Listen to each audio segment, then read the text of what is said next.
to episode number 2 of the StrongFirst podcast. This is the official podcast of StrongFirst, the School of Strength. For more information, please visit strongfirst.com. I'm Craig Marker, along with my co-host Scott Iardella. Welcome to the show. All right. So in this episode, Craig, we have Brett Jones, and I'll give a little bit of background on Brett, although I could be here for a long time. But Brett is the chief SFG instructor and director of education at StrongFirst. He has been teaching kettlebells for 15 years. I think we'll get to hear about that in the session here. And he has also been quite involved in teaching functional movement screening events for quite some time as well. So it's great to have Brett here. I know that every single time I talk to Brett, I learn something amazing, and I think this session will be no different. So Brett, let's start with talking about your current role with StrongFirst, and what is it that you are actually responsible for? I think that'd be a great place to start. So as Director of Education, first, Craig, Scott, great to be on the podcast and have a chance to chat with you guys. It's always fun and one of my favorite subjects. So this is awesome. Current role, Director of Education within StrongFirst, which means I manage the curriculums for all 3 branches of our School of Strength. So I work with Chief SFL, Doc Hartle, Chief SFB, Karen Smith, to make sure that we're moving forward and staying up to date on the manuals, curriculum standards for the barbell and bodyweight branches of our school, and also for the level 1 and level 2 kettlebell certifications and all 3 courses for all the modalities. So basically it's a lot of administrative work and making sure that manuals and curriculum and standards and everything's being met. And then we have about 90 members of leadership. And so I work in managing master, senior, and team leaders as we go through our various workshops and maintaining the standards of StrongFirst. Excellent. You just mentioned something and just wanted to talk a little bit about it, but the 3 different modalities, you've got kettlebells, barbells, and bodyweight. And I've always have been fascinated how they go together. After the bodyweight certification, I felt like my squat was better. So can you talk a little bit about how those are all linked? They might seem different on the surface. Definitely. We have a consistent set of principles. We have some philosophical principles that relate to how we implement the idea that strength is the primary physical quality. Professor Matviev probably just butchered the last name, but that's the best I can do. That was much better than I've ever done. So, and we have action principles that direct us in how we apply those philosophical principles of strength. The bodyweight course is really about how you manipulate your body weight and your leverages in order to train more of a max strength. A lot of calisthenic programs are more high rep sort of ventures, and we definitely stick with the idea that we're building strength in our bodyweight work. The barbell course, at a certain point, you're going to get to kettlebells that are too heavy, awkward center of mass to be really useful. And the barbell is our really the best max strength tool. And then the kettlebell is power, conditioning, alignment with integrity under load, all of these things that we that set a really good foundation for all of your strength practice. So, and it's funny right now, the way I've laid out my year, I'm currently in the middle of a barbell plus kettlebell cycle to get ready for the SFL in May. Part of our code is we're students of strength. And so I'm going to be a student at the SFL and learning from Jason Marshall and getting a peek into Doc Hartle's curriculum, Pavel and Doc Hartle's curriculum for the barbell. And it's been interesting getting back to the barbell. It's probably been, I hate to say this, but it's probably been 10 years since I've really done any barbell work. I was powerlifting, and then I ran into a couple of health things, and getting under the barbell wasn't something that I wanted to do for a little while. But, getting back into SFL, and it's amazing what I'm learning just about the strength that I built in those 10 years via my kettlebell training and everything. and applying it to the barbell. So I'm in a really interesting phase for myself in diving into our three branches from the standpoint of a student for the barbell. And then I'm taking the bodyweight course later this year. So Brett, you've never been through the SFL before yourself? I have not. I didn't realize that. Wow. Yeah.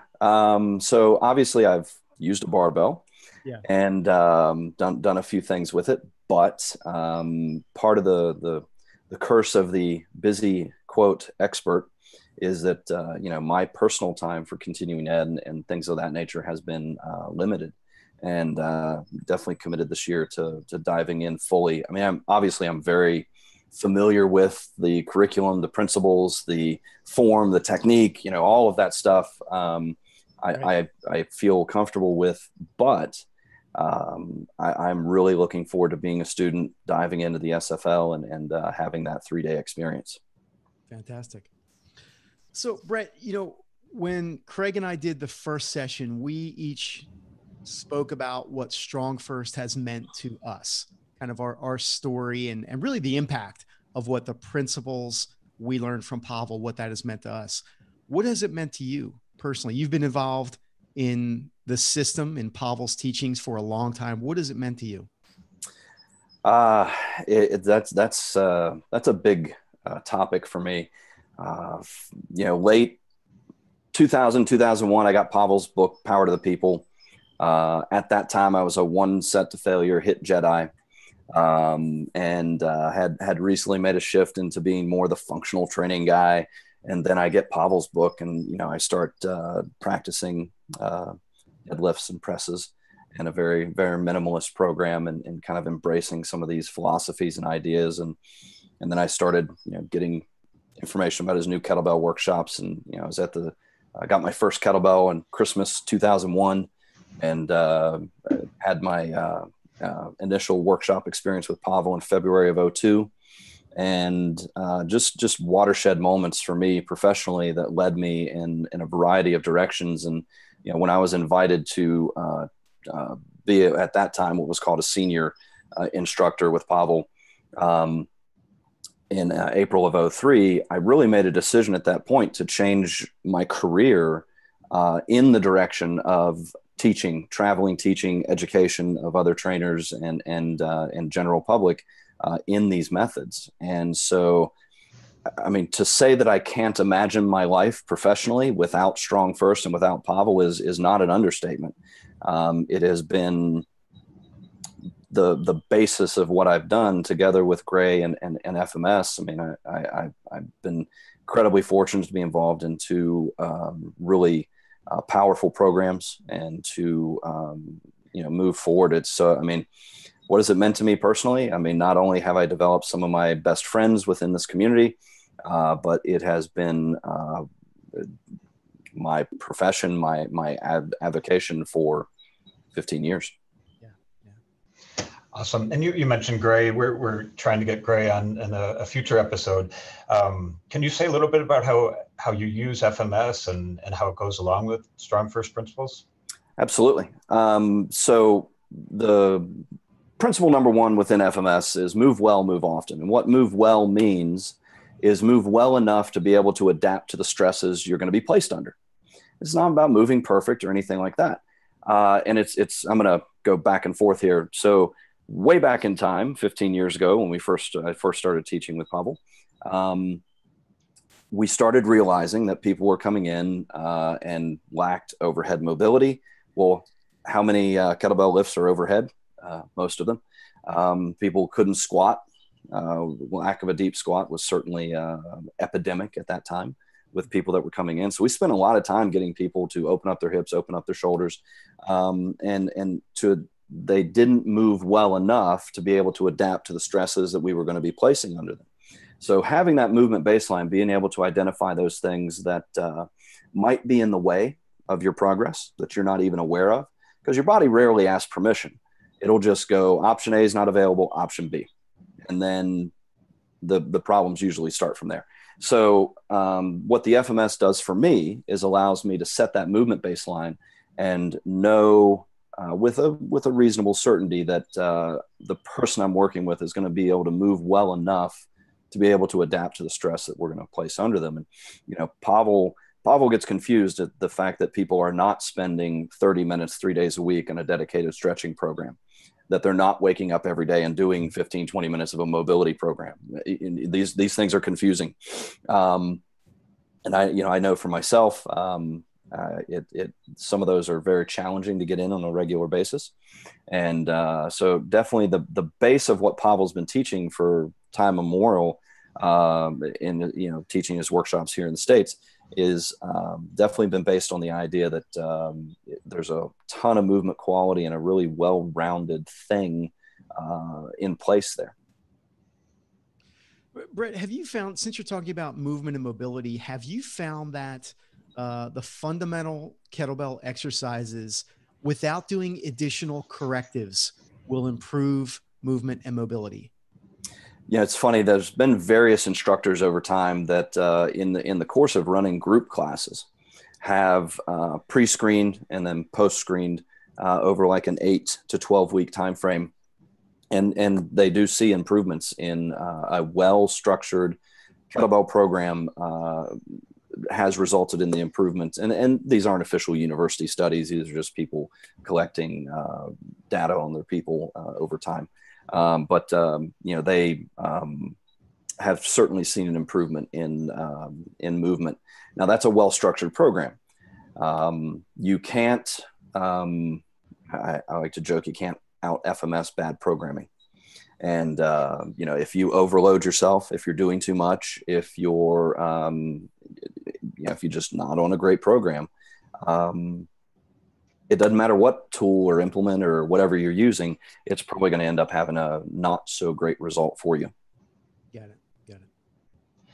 Yeah. And so how does the kettlebell relate to good movement, and, why the kettlebell, and talk a little bit about StrongFirst principles and philosophy behind programming. Is it the bad programming or good programming? Well, so let's go first. Let's just talk about the kettlebell, or what drives some people insane, cattleball. I personally, as long as you're picking up the cannonball with a handle on it, I'm okay with whatever you choose to call it.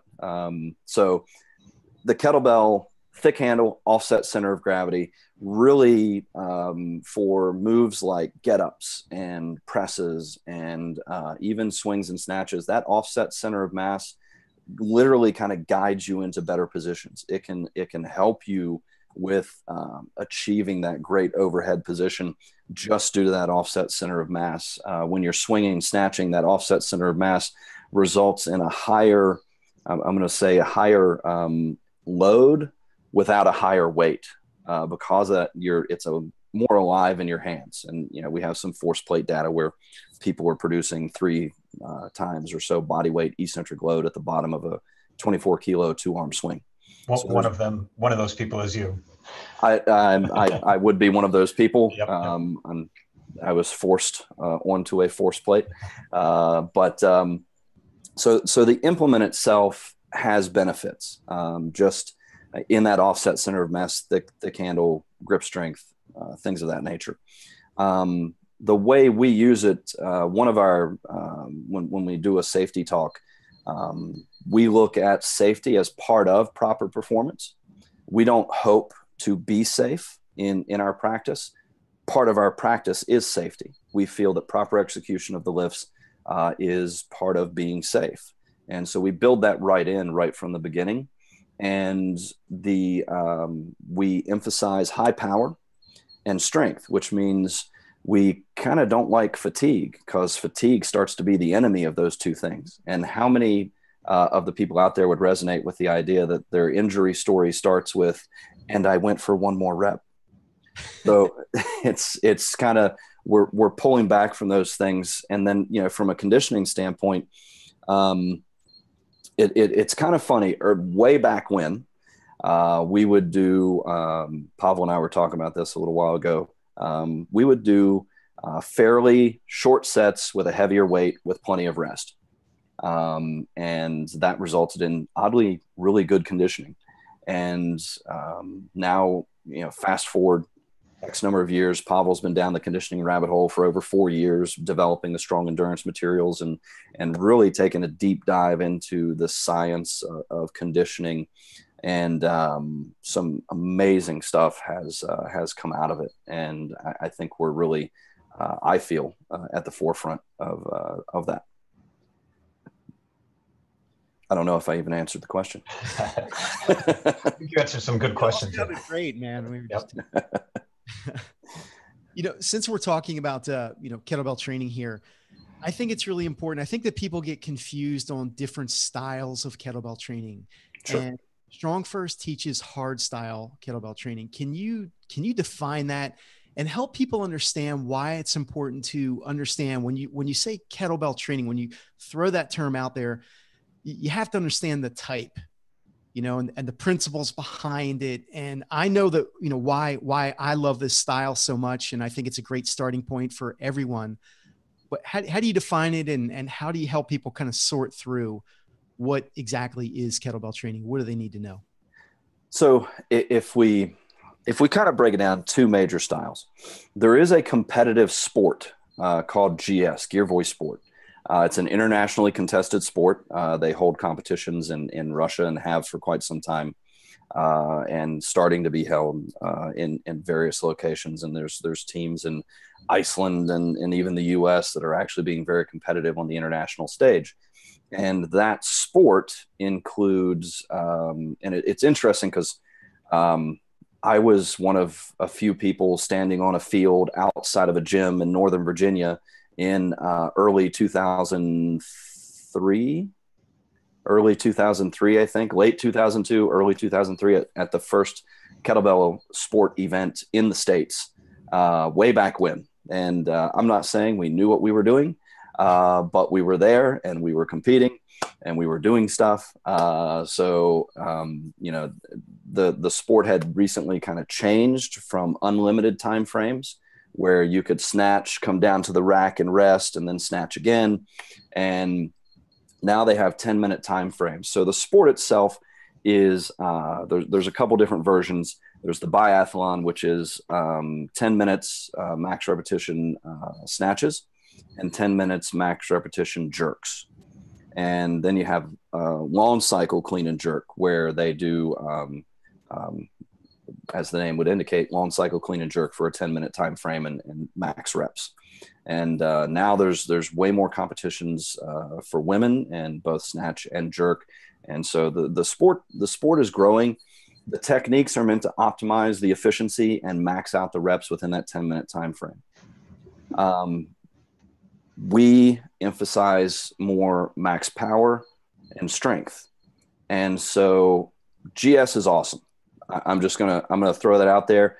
They do things that would probably result in me having to be resuscitated. That they're really amazing. There's some amazing athletes that are doing that. It is a great sport unto itself.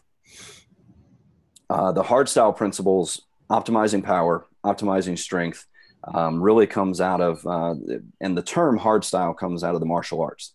So from a martial arts perspective, there are styles of martial art that are considered hard style, considered soft style. Hard style martial arts usually emphasize power and tension, and then peel that away to the appropriate levels, what Pavel calls the dominata, which is enough tension to enhance the lift, but it is not the goal of the lift. If your goal is to throw a hard punch, you need to be strong, but you need to allow that strength to go someplace. If you're just tense, that punch isn't going to hurt that much. Whereas soft style techniques, you emphasized a little more relaxation and then built power into their movements. So some of these debates and differences in styles and what people want to do, it's some of it goes down to how many angels on the pin of a head sort of conversations and what you want to emphasize. I would say for the general population, for athletes, for military, law enforcement, first responders, the folks at home, the busy executives, the hard style techniques allow for a very efficient strength and conditioning that transfers to many other activities. We used to call it the what the heck effect. and people would start swinging kettlebells and doing get-ups, and then they're better at their pull-ups, or they're better at their whatever they were doing. So kind of a long-winded response. I'm feeling very verbose this morning, so careful what you ask. Nope, that was awesome. Best explanation of Dominata I've heard. So that was great. Awesome. Yeah, can you talk a little bit about, you mentioned hard style, and how our goals are power and not max efficiency. How does StrongFirst continue to evolve? And you're working on the curriculums for these different programs. You've talked about Pavel's work and the strong endurance, and how that's changed. How are you changing things in the manuals and the curriculum, or have things stayed the same since its inception? Well, that's having a long-term perspective. It's very interesting. So I'm going to go a couple different directions here, as always. From a coaching standpoint, because one of the things that we do is we provide certification, and we turn out kettlebell instructors, barbell instructors, bodyweight instructors. And what we've done over the years is really kind of refined our coaching down to very essential cueing and techniques and awareness drills that allow people to access this information and drills and skills very efficiently. And so, during that time, it's been very interesting over the years to watch the development of the system. And one of the things that Pavel is amazing at is he is open to all kinds of information and drills and skills that are in those manuals and that we teach to our instructor candidates. Those have come over the years from a variety of individuals, Pavel, myself, and leadership, and just instructors that send us an email and say, hey, have you tried this? And the other thing that Pavel's amazing about within all of that is giving credit where credit's due within all of those. And so our teaching has progressed over the years and now you look at the work of Nick Winkelman and Gabrielle Wolf, and you look at internal versus external cueing. We've been headed that direction and doing that for a long time. Just didn't know we were doing it because Pavel taught from the standpoint of these awareness drills to enhance the skill that we were trying to work on. And then you look at motor learning and the idea that the way within FMS, we refer to it as a proprioceptively rich environment at the edge of your abilities, but not beyond, where you are successful but challenged. And so the more proprioceptively rich, auditory, visual, kinesthetic, the more you bring those things to the drills and skills that you're trying to teach, the better the learning is. And so over the last, within my 15 years with Pavel and everything, there's just been this great progression in that direction of how do we make these drills and skills so accessible. Then from an information standpoint, and I know you're finishing a research review for us that will be something that awesome to have access to for the evidence-based folks who are wondering what's happened with kettlebell research. Pavel has research that goes back a few decades within Russia, and unless you're Russian and you can read Cyrillic and everything like that, you're not going to get a whole lot out of it. But he's been giving us access to that information for quite some time. So so that has continued to develop, and then just this new, I'm going to say new information, which kind of isn't new because you look at Plan Strong and these amazing ways to program strength training. That's drawn off of Russian research and from the implementation of these programs. And then Strong Endurance is really the deep dive into how energy system work can be optimized to build capacity versus tolerance and move forward. So we're never content, but that doesn't mean we go into random acts of variety or we just teach 100 different lifts. You go to your SFG level 1, you're going to learn 6 lifts. You're going to learn 6 exercises. And Pavel has an inch wide, mile deep mentality. I've been swinging a bell for 15 years. I learned something every time I perform a swing. And so we bring that student of strength mentality to us, and we're not going to get distracted we have a continuity to our training process. Hey, Brett, if you don't mind me just asking what you just said there, you said every time you perform a kettlebell swing, you learn something. Give us an example of what you mean by that. How do you continue after all of these years, all the swings, continue to learn and refine the kettlebell swing? It's well, it is a little bit of that. The mindset's important. So when I do a set of 10 swings, I do 10 sets of one. Every rep gets its moment. It's not necessarily that I'm thinking, it's that I'm aware. And that's a key difference. Sometimes in life, if we just step back, open our gaze and just watch, we learn a lot more than when we try to drill in and put the crosshairs on something that's too narrow. So when I'm practicing, I went recently, so I had a surgery about 2 years ago, and in the process of getting back into my training, started getting back into one-arm swings and things like that. And I started learning the feel of reconnecting my shoulder, how to emphasize the overspeed eccentric in this way of reconnecting my arm. So there's just always these things that if I'm aware in my training, I start becoming aware of these subtle things. And it's just,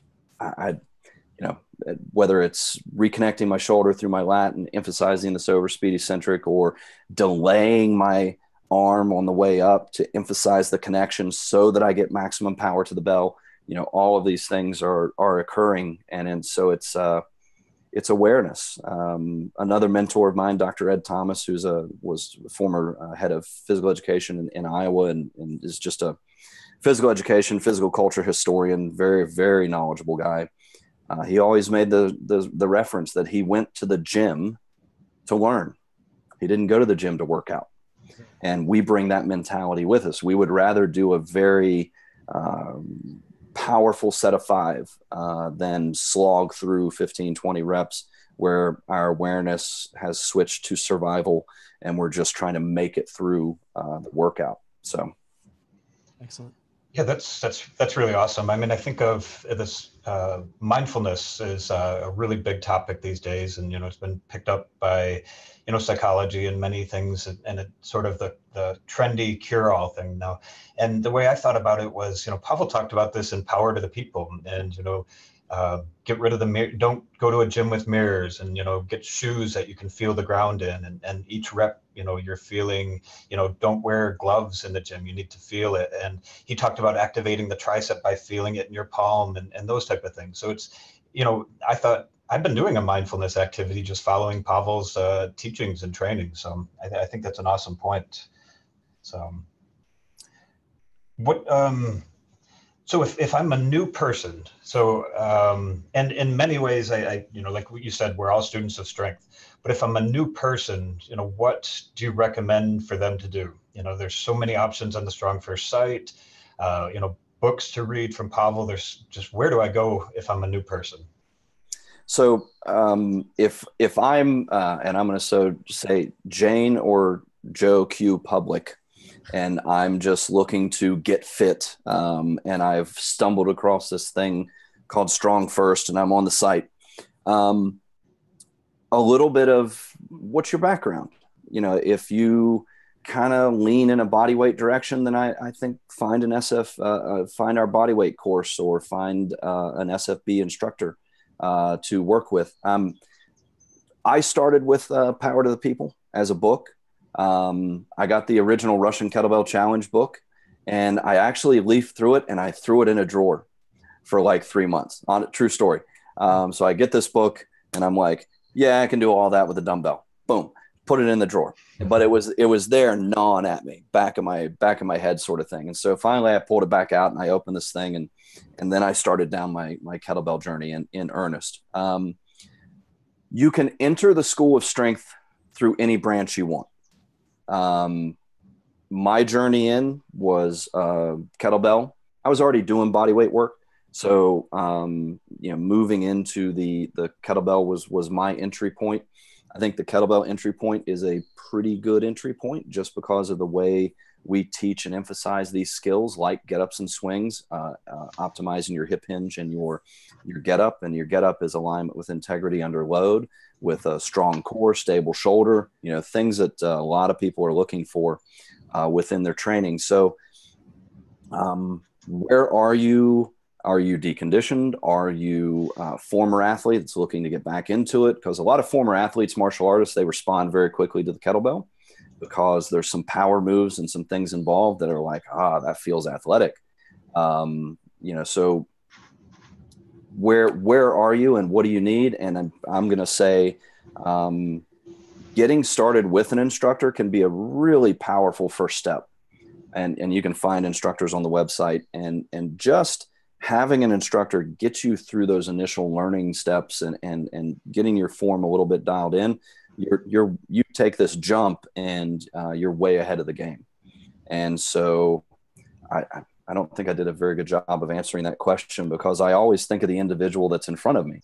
Yep. And so what do you need as an individual? And if it's generalized strength conditioning, getting back into shape, I do think that the kettlebell can be a tremendous tool in there. And I think getting started with an instructor can be a really good step.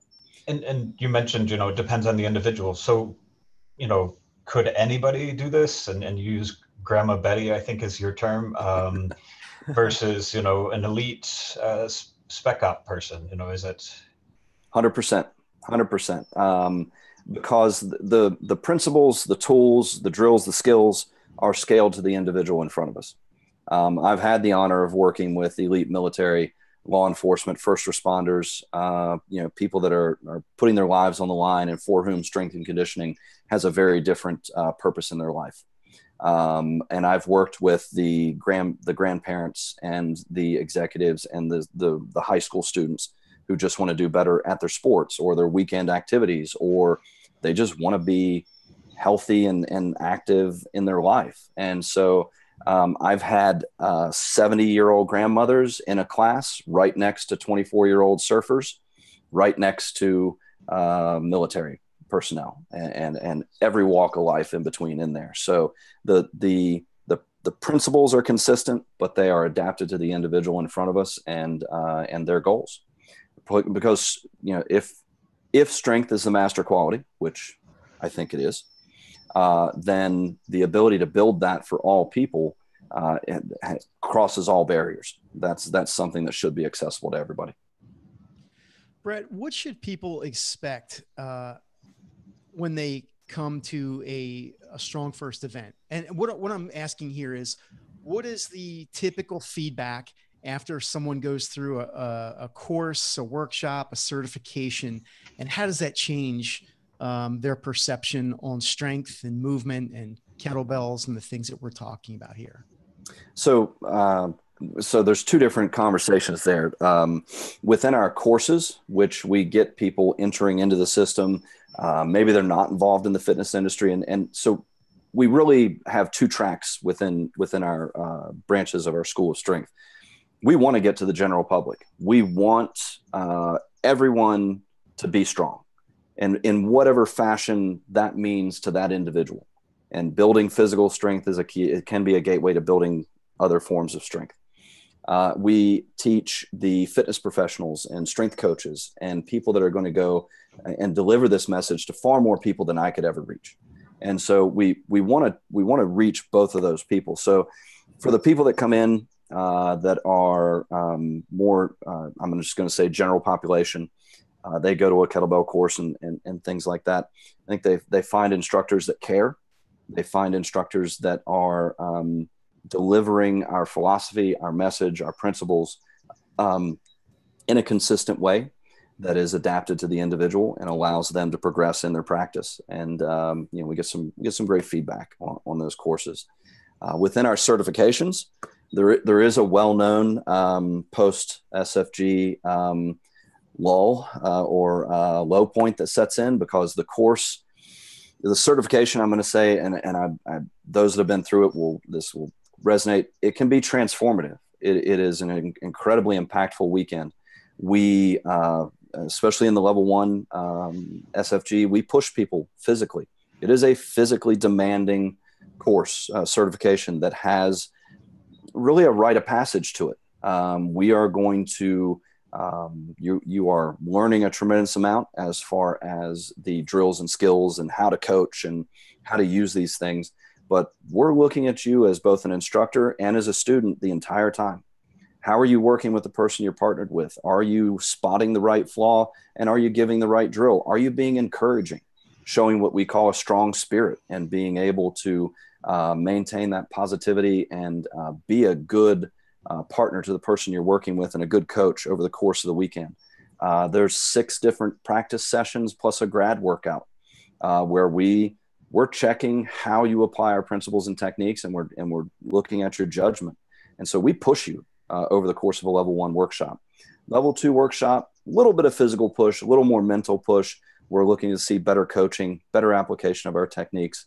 So when I say that people come out of our certs and feel that they can be very transformative events, I'm not, that's based on, certainly it was for me back in 2002, and continues to be as people go through the workshops now. So.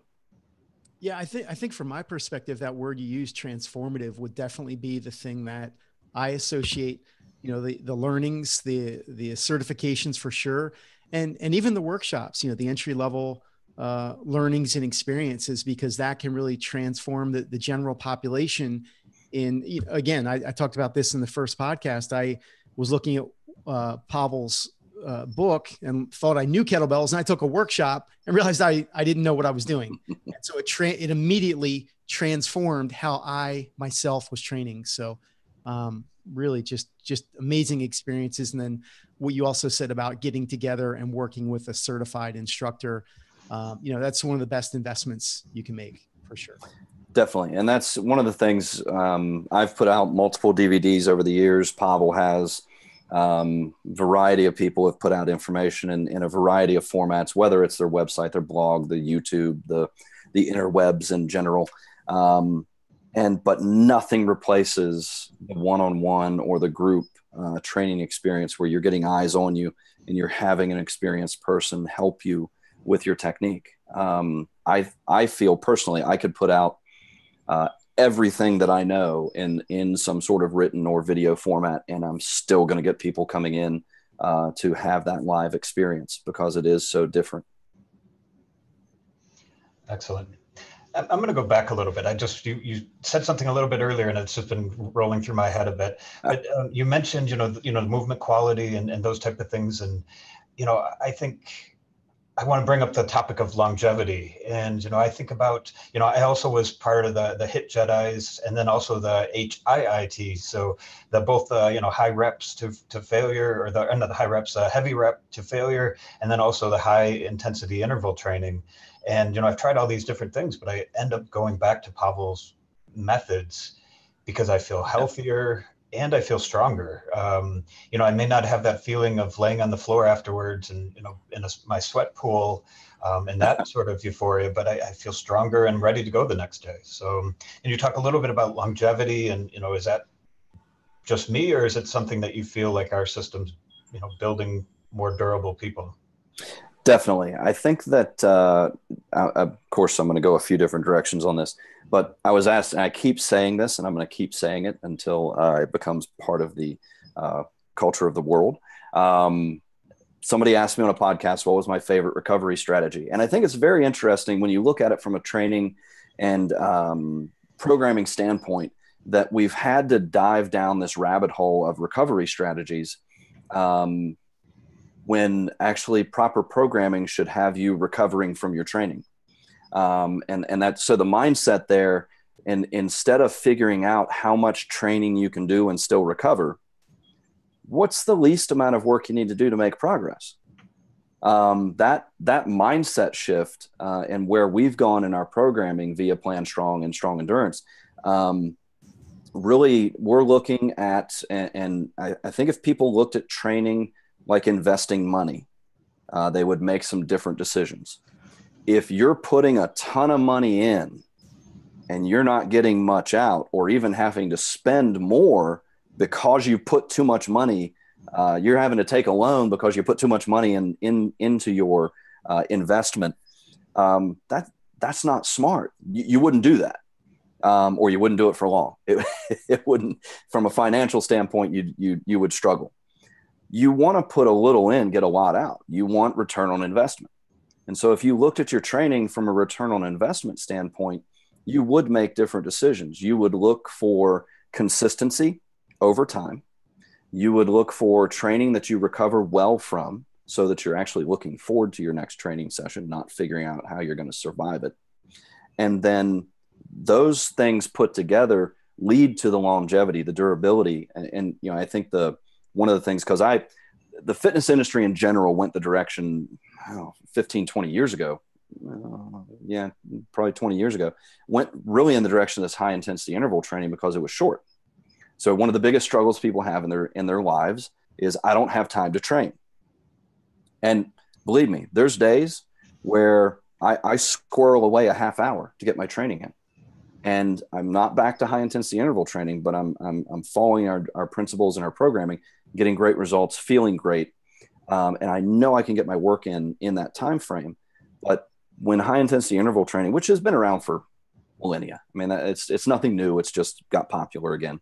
But it got popular again because people were short on time. And so if I can get you fit in 15 minutes or 4 or 5, whatever the promises are, if I can get you fit in that time frame, maybe you'll make time for it. Problem is, those are Pavel used the analogy, they're crash diets. It's the cabbage soup diet, right? You're going to get great results for a few weeks, and you're going to lose weight, and wow, this is amazing. And then you're either sick of cabbage, or you go back to your regular eating habits, and whoop, you go right back up to where you were. So high intensity interval training, good results for a short period of time. And when we're training athletes and we're looking at finishing these programs, we will look towards peaking for events and for certain things. But our base of training is very sustainable. It's very healthy. We put certain stop signs in front of you that if you're starting to slow down, if you're starting to fatigue, stop. Like, I don't get paid to train. So for me, pushing myself for that extra rep or that 5 more pounds in the bar, whatever the case may be, that's, unless I'm willing to pay the cost of potentially pushing through to that high level, why am I doing it? So yeah, I think that our principles, our techniques, the base of strength, which a lot of people miss out on, sets a foundation that allows for consistency over time. Consistency over time equals results, not in the short term, but in the long term. Yep. And it kind of one of the things that I think about most when I think about Plan Strong is, what Pavel found, and Medvedev, there's my attempt at it, Brett. What he found, he studied Olympic athletes, and they monitored every single rep, and they, by monitoring every single rep, they could figure out what systems worked. And compared to, other Olympic athletes too, what they found in their system was that by keeping the rep range mostly around that 70% or 80% of 1 rep max, that and not going too heavy too often, their Olympic athletes broke records at age 32, at age 36, which is quite old for Olympic weightlifters.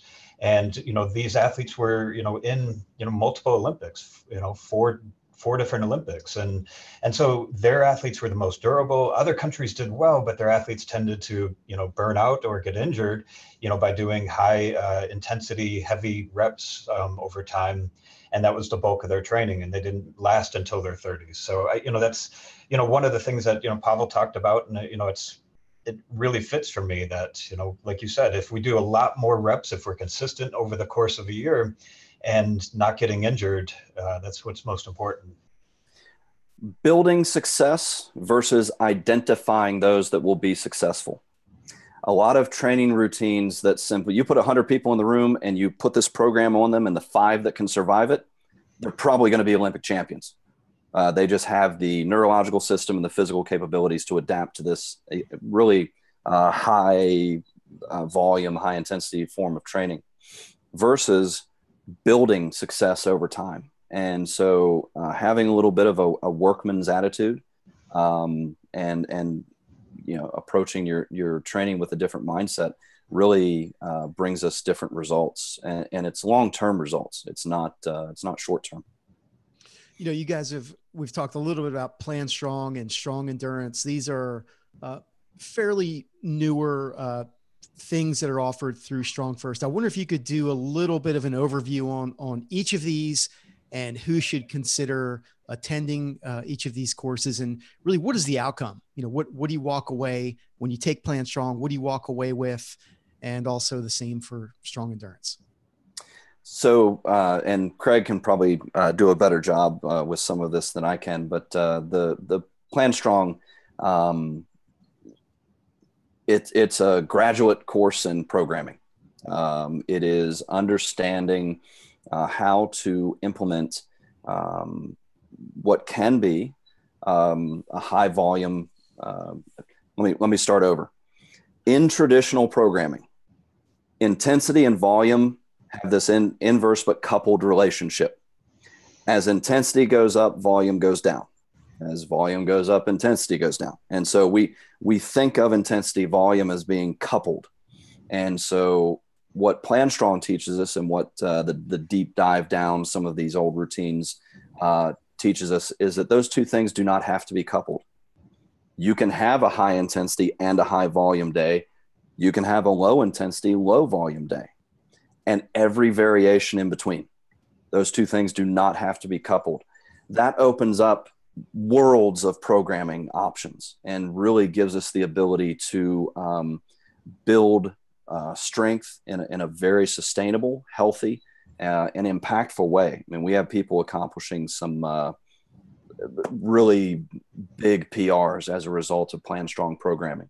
But this is very systematic, Brett, right? It's not randomized when you talk about the intensity and volume, right? It's yes and no.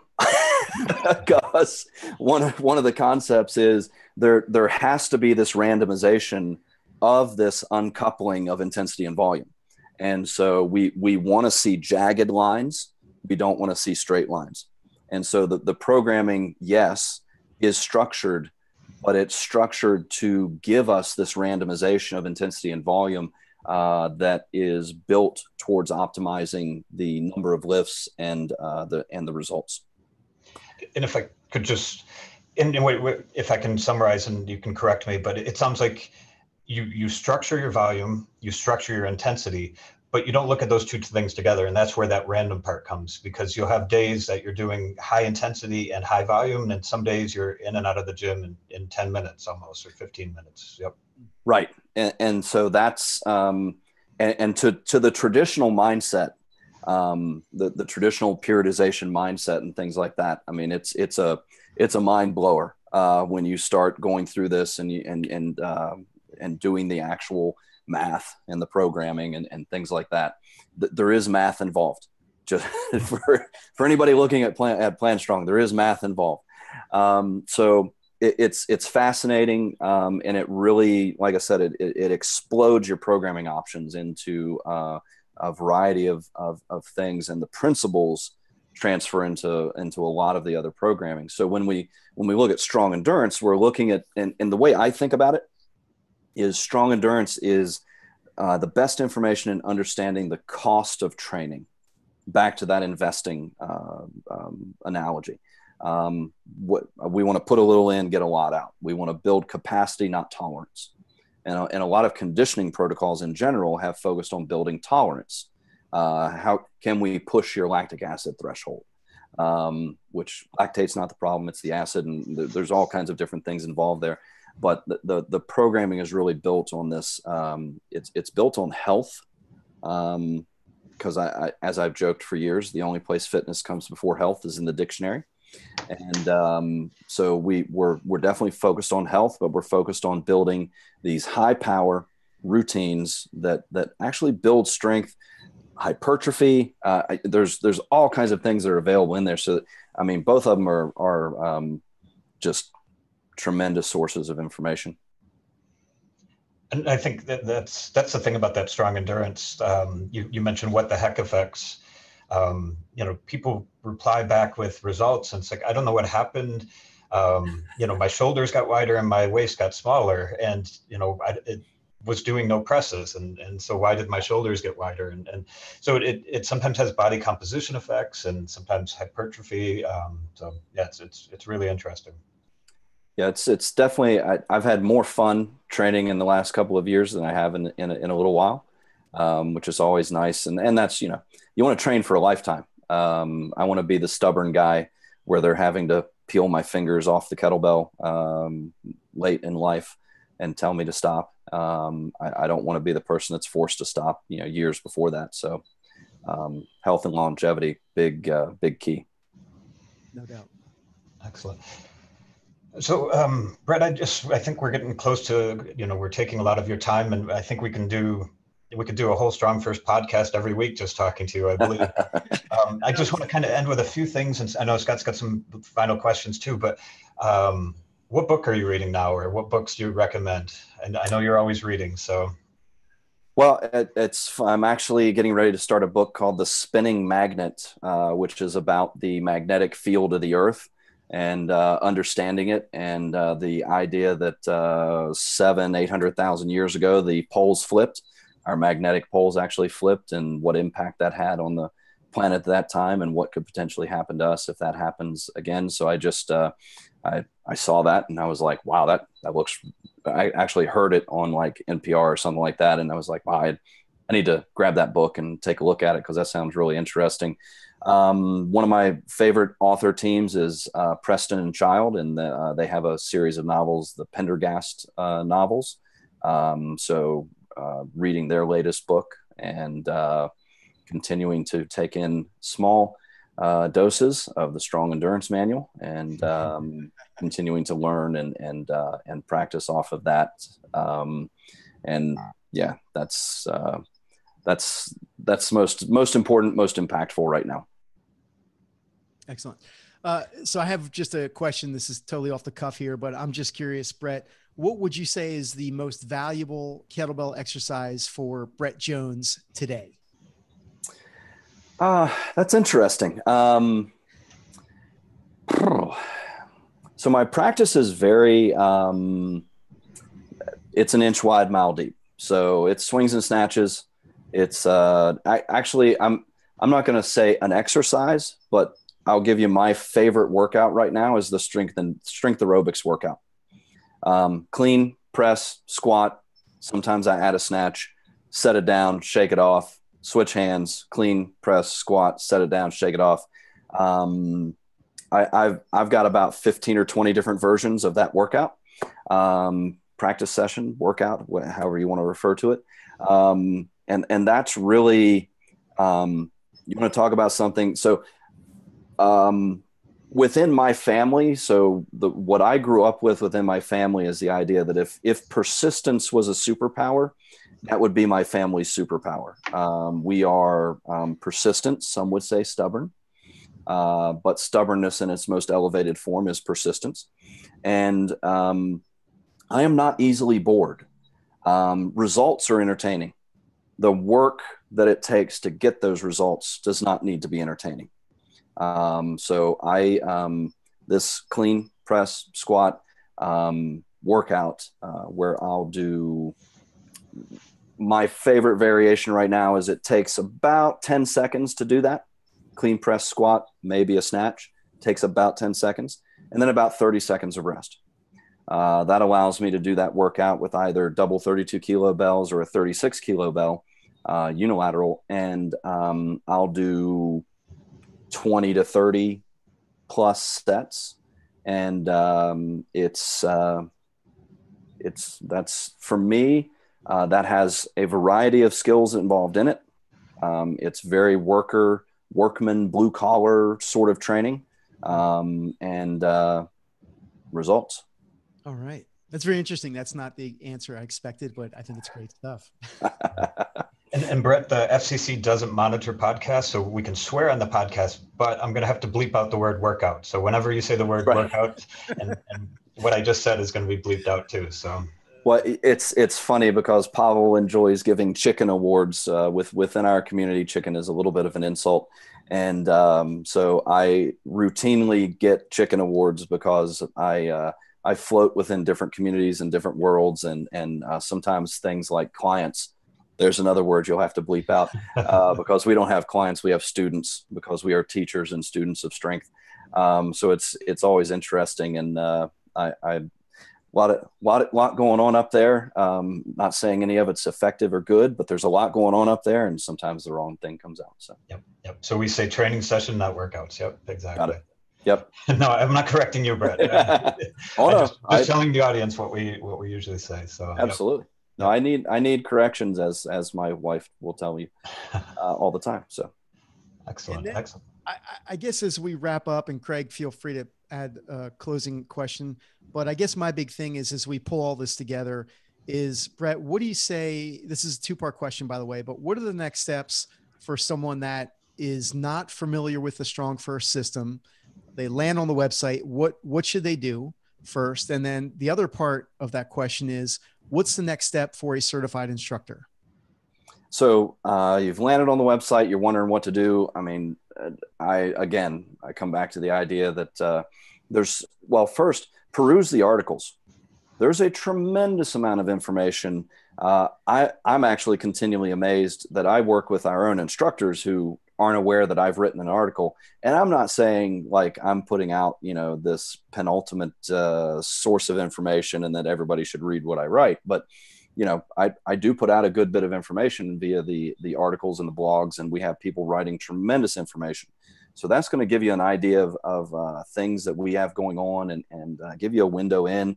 The forum, we have this really incredible community on our StrongFirst forum. They answer questions. People post videos, and we do give people tips on technique and things of that nature. And you can get support via the forum and the community there. And find an instructor. Find a course that suits you. You want to learn more about barbell, bodyweight, or kettlebell. There's probably a course coming up someplace near you that would be good to get involved in. And so then for the instructor, so let's say you're a personal trainer, strength coach who's currently not involved in StrongFirst. So what I'm going to say is get to a course, get to a SFG instructor, get a window into what we're doing, and plan your work, and then work the plan in order to get ready for the SFG level 1. Most people ballpark 6 months of prep time to get ready. So it's not something that you decide the weekend before that you're like, ooh, I'm going to go do this. You're going to put your time in and get ready. And then, if you're already in SFG level 1, now what? So this is a question that I pose to people. Your students, the people that you're working with, what are you seeing consistently that they need help with? Are you working with people that are a little more interested in their conditioning? Are you training power lifters and athletes that need a little more barbell strength? Are you training people that travel a lot and for whom a body weight routine would be really effective because it travels with them? They don't need any equipment. Do you need information on programming? Is that something that's a weak spot? Whether it's barbell and strength training or whether it's conditioning? So what do you need? I think we have something that checks all of those boxes. Get to a level 2, go into all branches of the School of Strength and be a well-rounded strength professional. Good stuff. Yeah. So I have to ask, Scott, you said it wasn't the answer you were expecting when I gave my strength aerobics answer. What were you expecting? Yeah, well, interviewing the interviewer. I would have expected the get up as the answer, or the question was, what's the most valuable exercise for Brett Jones today? And so my first thing that I would have expected you to say would have been the get up, and then maybe the swing as a second. And what was really interesting about that is you gave a combination of exercises and a training approach. So I love the answer. I mean, I was actually just thinking about, what are the big things that I learned during this interview? And really that's one of them. It's just, kind of how you think about approaching training? And I thought that was a really, really interesting answer to the question. Well, swings and get-ups are coffee and bacon. Of course we're doing those things. Like that's not a question. Awesome. Yeah, Brett, this is I'm going to have to re-listen this a few times because you've given such good information. Any closing thoughts, or what do you recommend, going? We talked a little bit about for people coming to the website and stuff, but what closing thoughts do you have for people?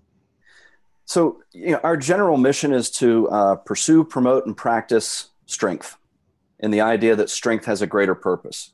And whether that is the grandparent that wants to be able to get down on the ground and play with their grandkids and be able to take care of their grandkids and just live a long, healthy life, whether that's the military, law enforcement, first responder that needs to be physically fit, able to do their job in an effective manner, whatever your goal is, whatever strength means to you within your life, we want to help you pursue, practice that. And we feel that the physical can be a gateway to many other forms of strength. And so how can we help you would be, not to go all Jerry Maguire on everybody out there, but what can we do to help you with this idea to practice and pursue strength in your life, knowing that strength has a greater purpose. We're not just focused on the physical. It's not about a max deadlift, although it can be, depending on the person that you're working with. So what does that mean to you, and how can we help you achieve that? Awesome stuff. Thank you so much, Brett. I appreciate all the insights and great information.